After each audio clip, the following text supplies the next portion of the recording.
All right, you guys, back here with another video today. Today we're talking about actuations. Now this topic came up because last night I was taking some Halloween content, and while I was there, I recognized there were two other photographers at the venue. Every time I turned around or looked over my shoulder, I kept seeing litany of flashes just popping off 10, 20, 30 times per second. And every time I looked over, I would just see the photographers just going over in a circle, just spraying the image, just spraying out burst photos like they were washing the car. And I'm just like, okay. Yeah, let's not do that. The reason I'm bringing this up is because they were creating so many actuations in their image. They weren't using their footage to capture content with intention or purpose.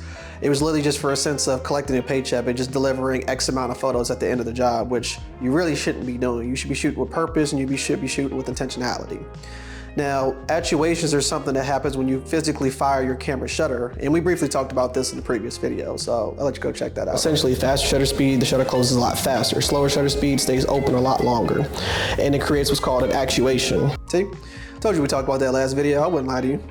So essentially, every time you fire your camera's mechanical shutter on a DSLR mirrorless camera, and you have that exposure open through the front curtain, and the exposure is open for the shutter speed duration and then closes, that's creating what's called an actuation. Now, every camera manufacturer is different, but generally you have a shutter life expectancy for these actuations. And for that of the Sony a7 IV, it's about 200,000 actuations, which is a lot. So more often than not, you're not gonna come up to this number, hit this number, but it's a guide to let you know that, hey, once you get around this number, you should generally expect the shutter to fail or break. And at that point, you have to decide if you're gonna replace your camera and get a new build, because more often than not, it'll be a couple years and it'll make more sense to buy a new camera as opposed to spending the money, or go out and go to a manufacturer or retailer that fixes stuff through their service center and get a brand new shutter. It's up to you. More often than not, when you have your shutter expectancy and you have your shutter lifespan, you don't want to overly use the shutter more than necessary, because this number is, like I said, it's expectation, it's approximation. So stuff can go wrong before or after that. So you got to think of this in terms of car mileage. You know, if you have a car that has a lot of mileage, then you know that it has a lot of wear and tear. You can recognize the current use of it, and you can better recognize that more often than not, you're going to have to put in more repairs and more maintenance on that vehicle than something that has a lot less mileage, or in our case for cameras, actuations. So when you're thinking about selling your camera, you want to make sure that you're selling it and you're providing a good amount of value. Make sure that you reflect the amount of shutter actuations that you have in your camera. You give that information to the next person. And on the flip side, if you're going into the reseller market to purchase a camera, because we all know that this stuff is super expensive and overpriced, then you're looking for a deal. You're not looking to pay the manufacturer's retail price, the MSRP. You're looking to find some type of value for a much lower price. So when you're going to look for a camera in the reseller market, you want to make sure that you ask the reseller for the actuation number. And if they can't provide that to you, it's an easy fix. All you have to do is tell them to take a current picture and send it to you.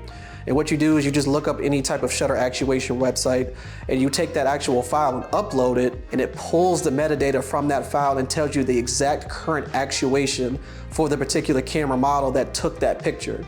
And it's very useful to know, because like I said, if you're going to the reseller market, you're looking for value. So if you have a brand new camera that's $2,000 and the reseller camera is $1,750, that's a $250 difference, which is beneficial to you right now in the short term.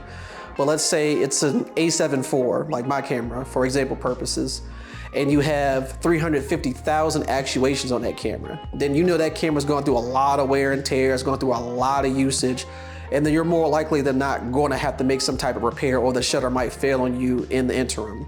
So 6 months later, let's say it does fail because it's already had so many actuations and the shutter just stalls and breaks.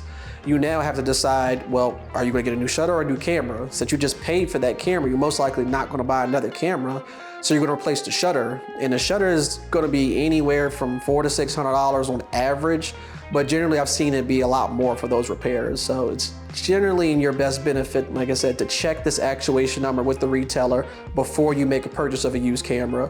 If you already have a camera, you're using your camera, be intentional with your shooting, have a purpose, have a sense of, you know, art with what you're doing. Don't just go out and just get an actual arbitrary number of pictures just to deliver it at the end of the night to collect your money.